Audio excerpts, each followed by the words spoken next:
Muy buenos días, me alegro de que estén acá otra vez acompañándome en una nueva historia, en una nueva aventura, y hoy cruzamos a la otra orilla. Vamos a cruzar hacia una historia que años después sigue sin una respuesta. Una noche, un descampado y una escena que nadie puede explicar.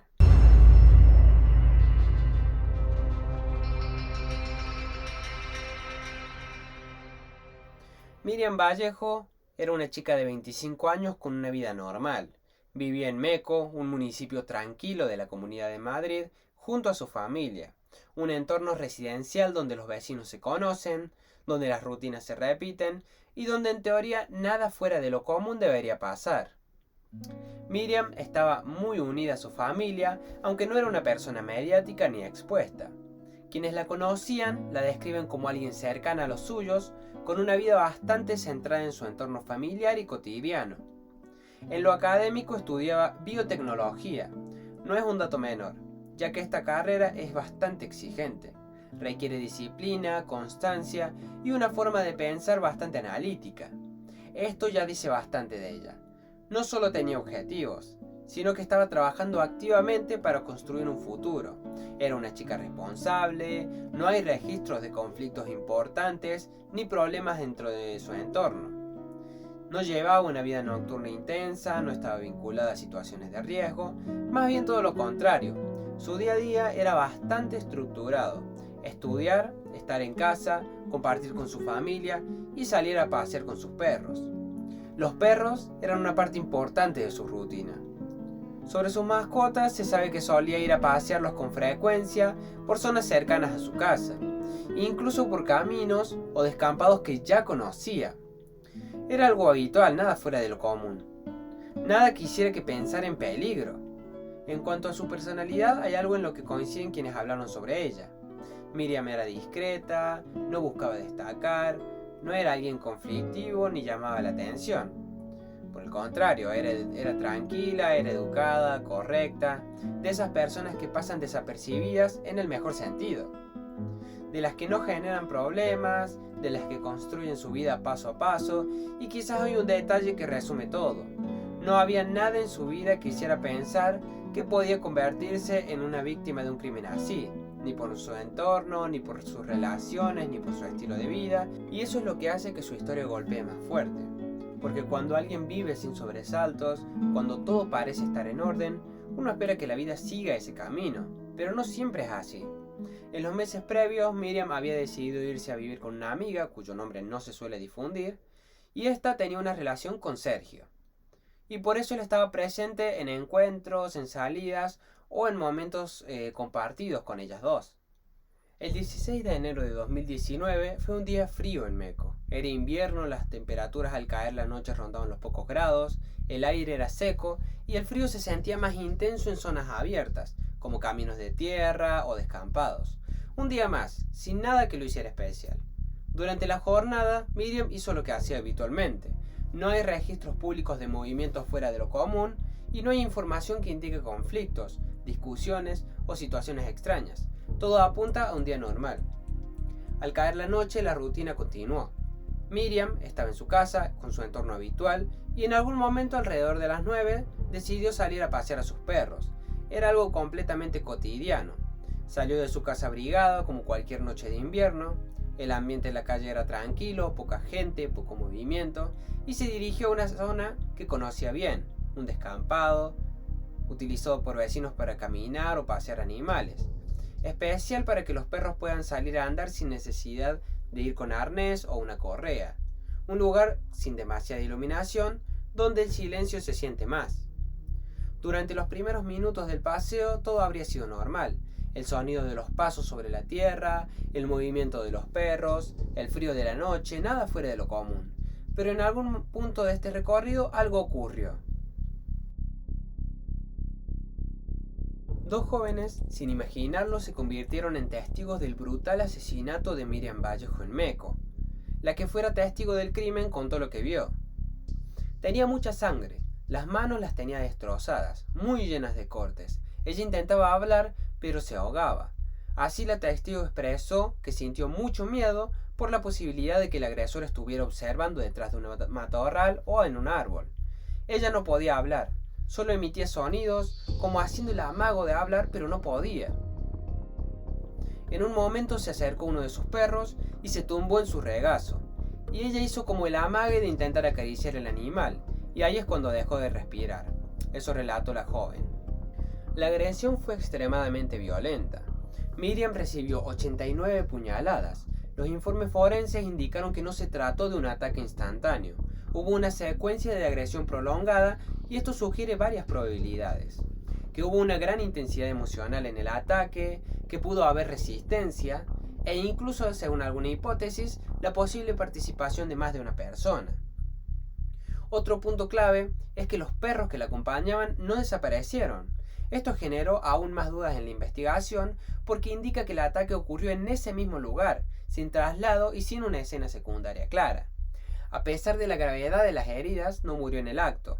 Quedó en el lugar, en ese descampado, en medio del frío, gravemente herida. Durante ese tiempo, que no puede determinarse con precisión, Miriam permaneció con vida. Ese intervalo entre el ataque y el momento que fue encontrada es uno de los puntos más oscuros del caso. Con el paso de las horas, en consecuencia, en el mismo tiempo, Miriam no regresó a su casa. La preocupación comenzó a crecer y finalmente, cuando su cuerpo fue localizado en el descampado, el mismo lugar al que había ido tantas veces, esa noche se convirtió en una escena de un crimen. Cuando llegaron los investigadores comenzaron las primeras observaciones. No faltaban pertenencias de valor, no habían señales evidentes de robo, no había una explicación clara del motivo y esto cambió completamente el enfoque del caso desde el inicio. A partir de ese momento la investigación intentó reconstruir lo que ocurrió. ¿Fue un encuentro casual? ¿Alguien la estaba esperando? ¿Fue un ataque planificado? Pero la falta de testigos directos y la ausencia de pruebas concluyentes hicieron que la cronología de los hechos quedara incompleta. Y ahí está uno de los puntos más inquietantes de esta historia. Se sabe cuándo empezó la noche, se sabe cuándo terminó, pero lo que ocurrió en el medio sigue siendo hasta hoy un vacío. Después del hallazgo del cuerpo, la investigación comenzó de inmediato. Los primeros indicios marcaban algo claro. No se trataba de un robo. Las pertenencias de Miriam estaban en el lugar. No había señales de que el móvil fuera económico y eso llevó a los investigadores a centrar la atención en su entorno más cercano. En muchos casos, la primera hipótesis suele ser la misma. Alguien conocido, alguien que tenía acceso, alguien que podía acercarse sin generar desconfianza. Y en ese caso no fue diferente. Rápidamente la investigación puso el foco en una persona del círculo cercano a Miriam. Un joven que formaba parte de su entorno. Alguien que en principio encajaba dentro de esa lógica inicial. Sergio S.G., el novio de la compañera de piso de Miriam. No eran pruebas concluyentes, sino indicios que generaron sospecha. Habían contradicciones en su declaración, dio versiones que no terminaban de coincidir del todo, hubo incoherencias en tiempos y movimientos, y esto hizo que los investigadores empezaran a desconfiar. También los restos biológicos. Se encontraron restos de ADN que inicialmente se consideraron compatibles, y esto fue uno de los motivos principales de su detención. Pero después se cuestionó la validez de esos análisis, no se pudo confirmar de forma concluyente que lo incriminaban directamente. Después también habían lesiones o marcas físicas porque presentaban arañazos o marcas en el cuerpo, y esto generó la hipótesis de posible defensa de Miriam durante el ataque, pero no se pudo probar que esas lesiones estuvieran relacionadas con el crimen. Otro de los motivos era la falta de coartada sólida. No pudo justificar completamente dónde estaba en ese momento clave. Esto reforzó las sospechas iniciales. Después también tenía el perfil de cercanía. Era alguien del entorno, tenía acceso y posibilidad de acercarse sin levantar sospechas. Esto encajaba con la idea de que no fue un ataque al azar. Pero ¿por qué se cae todo esto? Porque al final no hubo una prueba directa, no había reconstrucción clara, el ADN no era concluyente y las lesiones no se pudieron vincular. El resultado fue liberado. Y con el paso del tiempo, el caso dio su primer gran giro. El principal sospechoso fue puesto en libertad, y de repente la investigación volvió casi al punto de partida. Con el paso de los días, y ante la falta de pruebas contra su entorno más cercano, la investigación empezó a mirar hacia otro lado, la posibilidad de que el responsable fuera alguien completamente ajeno, incluso alguien que simplemente estaba en el lugar equivocado o quizás fuera de control. por violencia en el ataque, por falta de móvil claro, por ausencia de conexión evidente con la víctima, y eso hace pensar en un ataque más impulsivo. Esto abre la posibilidad de alguien que merodeaba la zona, alguien sin vínculo directo con la víctima, alguien con conducta impredecible, pero esta línea no avanzó, porque no hubo pruebas físicas concluyentes, no hubo testigos que identifiquen a alguien, no se pudo vincular a ninguna persona concreta. A partir de ese momento todo empezó a volverse más complejo. Los investigadores tuvieron que replantear la hipótesis inicial. ¿Y si no era alguien de su entorno? ¿Y si el ataque no había sido como pensó al principio? Empezaron a surgir nuevas líneas de investigación. Algunas apuntaban a la posibilidad de que el crimen no hubiera sido cometido por solo una persona, y el nivel de violencia y la dinámica del ataque hacían pensar que podía haber más de un implicado. También se revisaron los primeros pasos de la investigación, cada decisión, cada prueba, cada interpretación inicial, porque en muchos casos los errores del principio marcan todo lo que viene después. El paso del tiempo tampoco ayudó. Sin un sospechoso claro, sin pruebas concluyentes y sin testigos directos, el caso empezó a enfriarse. Pero no se cerró. Años después, nuevas líneas fueron abiertas, algunas bajo secreto, otras con información limitada. Se habló de nuevos indicios, de posibles reconstrucciones diferentes, incluso de teorías que descartaban completamente lo que se creía al inicio. Y ahí es donde aparece uno de los elementos más inquietantes de toda esta historia, porque todo lo que parecía claro deja de serlo.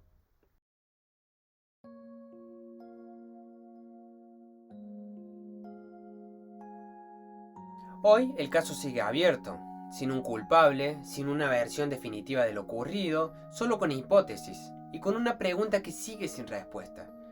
¿Quién mató a Miriam Vallejo y por qué? Hay algo que pasa con los casos sin resolver. No terminan, no tienen un cierre claro, no hay un momento en el que todo encaja, no hay una verdad definitiva que calme las cosas, solo queda el tiempo. Porque los días pasan, los meses pasan, los años pasan, pero para algunas personas todo sigue detenido en el mismo lugar, en la misma noche, en el mismo instante. El caso de Miriam Vallejo sigue abierto, sin un culpable, sin una explicación completa, sin justicia. Y mientras tanto la vida sigue, las noticias cambian, los titulares desaparecen, la gente deja de hablar del tema, pero hay algo que no cambia, esto es la ausencia. Porque detrás de todo esto no hay solo un caso. Hay una persona, hay una vida que estaba empezando, un futuro que nunca llegó y una historia que quedó interrumpida. Y desde este lado, desde otra orilla, uno empieza a mirar todo de una forma distinta. No es solo preguntarse qué pasó, es preguntarse por qué. ¿Por qué alguien haría algo así? ¿Por qué en un lugar tranquilo, en una noche cualquiera, todo puede cambiar tan repentinamente? Y hay otra pregunta quizás un poco más incómoda, ¿eh? ¿Cuántas historias como esta quedaron sin respuesta? El caso de Miriam Vallejo no está cerrado, y mientras no lo esté, la historia sigue abierta. Hoy volvemos desde esta otra orilla, pero hay historias de las que nunca se vuelve del todo.